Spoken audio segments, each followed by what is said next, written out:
lo que vamos a ver seguramente es mayor conflicto, menor popularidad en Maduro, en el oficialismo, y no me sorprendería mayor enfrentamiento social y político. Francisco. Y bueno, y el tema está qué pasa con el empresariado, ¿no? Porque claro, se ha reunido con la gente de la oposición, pero evidentemente las medidas que ha estado tomando, por ejemplo, esto contra los comercios, todo lo que es el sector comercial, todo lo que es el sector productivo va a quedar evidentemente afectado, ¿no? Y qué economía se puede sostener con un enfrentamiento con el empresariado, con el sector productivo. Entonces va a tener que también enfrentar, no solamente tomar medidas macroeconómicas, efectivamente, pero también tiene que ver, bueno, cuál es su relación con el empresariado, ¿no? Porque finalmente lo está tomando como digamos, un enemigo casi de guerra, ¿no? Entonces, por ese lado todavía por lo menos no se ha visto nada, ¿no? Claro, lo que tienen que hacer los empresarios quizás es, tienen que hacer los incentivos para que sigan invirtiendo también en el país, ¿no? Estamos hablando de los pequeños comerciantes, por ejemplo, claro, que han sido muy afectados. Ahora, ha llegado algunos acuerdos con empresas de afuera, ¿no? En particular empresas de automóviles, hay una, creo que Hyundai, si no me equivoco, y también me parece que Peugeot, la francesa, ¿no? Para que produzcan ahora de repente van a tener también problemas con la importación de las autopartes, en fin, habrá que ver qué sucede, pero en todo caso es muy poco todavía para revertir una situación, una política que ahuyenta y que digamos malogra el aparato productivo, ¿no? Muy bien, así está. Perú Mundo va a continuar con todos los sucesos que se registren en Venezuela, pero ahora vamos a comentarles del proceso de paz entre Colombia y las FARC, que continuó este año en medio de la expectativa de que se llegue a un acuerdo antes de las elecciones presidenciales en mayo del 2014. La participación política de la guerrilla fue uno de los temas más espinosos. Si de diálogos de paz del gobierno colombiano con las FARC hablamos, la duda y desconfianza han marcado su desarrollo, opacando un inicial optimismo de su esperanzada población al no haber significativos cambios. Los temas puestos en debate como el narcotráfico, el reconocimiento de sus crímenes, el despojo de tierras indígenas, la participación política y el cese de secuestros, por mencionar algunos, no han ocupado la relevancia pertinente como sí lo han hecho los dimes y diretes de sus protagonistas. Ambas partes han expresado el deseo e intención de terminar una guerra que ha derramado sangre por casi 50 años, denominado un acuerdo general para la construcción de una paz estable y duradera. Al parecer, la voluntad del presidente Santos y la disposición de la guerrilla no son suficientes. No lograron negociar concretamente y por ende llegar a buen puerto. He cumplido con la obligación constitucional de buscar la paz. En esa dirección se han desarrollado conversaciones exploratorias con las FARC para buscar el fin del conflicto. Quiero manifestar claramente a los colombianos que los acercamientos que se han hecho y los que se hagan en el futuro se enmarcan en los siguientes principios rectores.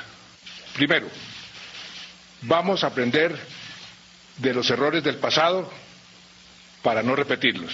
En estos 12 meses, por el contrario, solo consiguieron algunos acuerdos parciales en la reforma agraria y la futura participación de las FARC en la política. Ante múltiples reacciones, no solo de los colombianos sino del mundo, la capital cubana se convirtió en el lugar de las negociaciones. Desde allí, y bien guarecidos, Rodrigo Granda, alias Iván Márquez, y Jesús Santrich, cabezas de la negociación, esperaban a los negociadores del Estado de Colombia. Aunque Santos advirtió que los rebeldes no ponían las condiciones ni las pausas en las conversaciones. Contradictoriamente, las FARC constantemente anunciaban cuanto cambios ellos consideraban oportunos.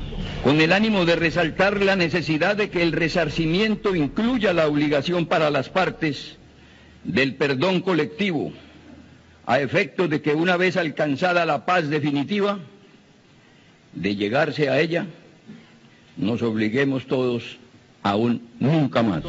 Zigzagueantes cambios de parecer y eventuales pausas se dieron en repetidas ocasiones en el proceso, en su mayoría de manera unilateral. No obstante, hubo una pausa muy notoria y relevante en agosto. Santos pidió una pausa para que los integrantes de su equipo de negociación regresaran al país para evaluar los alcances de la decisión de la guerrilla en Cuba. Habiendo hecho esto, expresó que someter a un referendo el eventual acuerdo de paz era una acertada decisión. Ello no fue muy bien asimilado por los guerrilleros que acusaron al mandatario de tener un doble discurso en el proceso. Esos espacios vacíos fueron aprovechados. Distintos medios latinoamericanos difundieron fotos de los 3 cabecillas de las FARC tomando placenteras vacaciones a bordo de un crucero. Ellos no tardaron en defenderse, alegando que era un merecido respiro por el carácter extenuante del proceso. Asimismo, a pesar que se acordó un cese al fuego en el mes de diciembre, un ataque obra de la guerrilla a la comisaría policial de la población de Insa, en Cauca, revivió en el país el fantasma del terrorismo.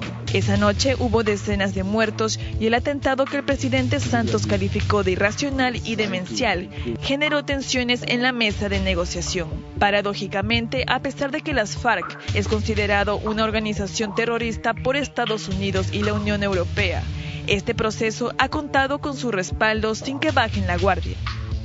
En sí no ha sido fácil. Los últimos 10 años de guerra no solo han costado a Colombia más de 200.000 vidas, sino también la cifra de 220 billones de pesos en términos de defensa. Expertos aseguran que son demasiadas variables comprometidas como para tener en cuenta y muchas difíciles de cuantificar. Santos está obstinado.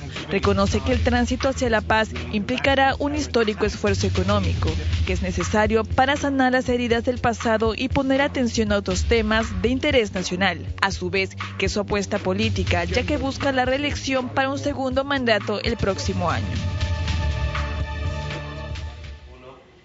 En el tema del diálogo de paz luego de 50 años de conflicto armado es muy importante para Colombia y el 14 de enero se reanudan las conversaciones. Oscar, ¿qué se puede esperar para los próximos meses que están también pendientes el tema de las elecciones? Sí, bueno, Colombia está marcada por 2 temas este año. Uno ha sido estas negociaciones diferentes a las que hemos visto en el pasado, con una FARC diezmadas y con un gobierno que no ha parado por las acciones militares mientras negocia, que es una coyuntura bastante particular. Si bien esta coyuntura ha estado marcada por algunas dificultades, como el pedido de referéndum, como algunos ataques, como los rumores de ataques al expresidente Álvaro Uribe, pues se ha avanzado. Lentamente se ha avanzado en 2 de los 5 puntos, básicamente en lo que es reforma agraria, lo que es todo el ámbito vinculado a la participación política futura de la FARC, dejando todavía por negociar todo el tema del narcotráfico, la reparación de las víctimas, para señalar 2 de los más importantes puntos. El otro tema importante es básicamente el proceso electoral que se viene, el inicio de la campaña electoral, que también es importante y que da, pues, según las encuestas, a un Santos pues bastante favorito en las próximas elecciones que se avecinan. Bueno, Francisco. Bueno, hay un problema adicional que hay con respecto a las negociaciones que hay que resaltar por lo demás que tiene amplio apoyo internacional, ¿no? Incluso el presidente Obama ha expresado todo su total apoyo. Creo que hay un consenso a nivel internacional sobre estas negociaciones, pero sí puede haber un problema con respecto a la suerte de el tema de la justicia, a la suerte de los no, sobre todo por el hecho que se han cometido delitos que pueden ser considerados como crímenes de lesa humanidad. Y entonces ahí puede haber un problema con respecto sobre todo a la normatividad internacional, ¿no? Que entonces es un problema que en estos procesos, digamos, de reconciliación y de justicia, que es un poco el equilibrio entre la reconciliación y la justicia, ¿no? Que se presenta no solamente en Colombia, sino también en África. En África hay varios procesos y que están generando dificultades. Entonces ahí puede haber una situación complicada, y ya este procurador Ordóñez, el famoso procurador Ordóñez, que ha destituido a Petro de la alcaldía de Bogotá, ya se ha pronunciado en contra, diciendo un momentito, e incluso había un pronunciamiento de la Corte Penal Internacional. Entonces es un tema que podría también complicar un poco el escenario, ¿no? Sí, yo creo que ambas partes tienen incentivos para negociar y para lograr un acuerdo lo más pronto posible, de preferencia antes de las elecciones. En el caso de las FARC, porque las FARC ha pasado de entre 16 y 18.000 efectivos hace 10 años a entre 8 y 9.000, o sea, más o menos la mitad. Y de no haber muerto ninguno de sus efectivos a manos de miembro del directorado de las FARC, la máxima instancia de dirección, en más de 40 años, haber muerto 3 en los últimos años. O sea, las FARC tienen incentivos para negociar porque está perdiendo la guerra. Y en segundo lugar, tiene incentivos para llegar a acuerdos con Santos, porque la alternativa a Santos es Zuloaga, que ha dicho que no continuaría con las negociaciones y que de negociar probablemente no esté dispuesto a hacer las concesiones que sí podría hacer Santos. Santos tiene incentivo para negociar y llegar a un acuerdo, porque si bien está derrotando a las FARC con 8.000 efectivos podrían seguir causando muerte y destrucción por décadas. O incluso con menos efectivos que eso. Pero en segundo lugar, porque mientras más avance en la negociación, mejores serán sus perspectivas de reelección. El tema, sin embargo, que puede ser, digamos, el nudo gordiano de la negociación y que puede hacer que la negociación fracase, es efectivamente el tema de qué sanciones se aplicarían a líderes de las FARC que están implicados en la comisión de delitos o crímenes de guerra y de lesa humanidad. Habría que tener en cuenta que el propio Uribe podría manifestar que si bien le dio penas rebajadas a los líderes paramilitares, no los amnistió.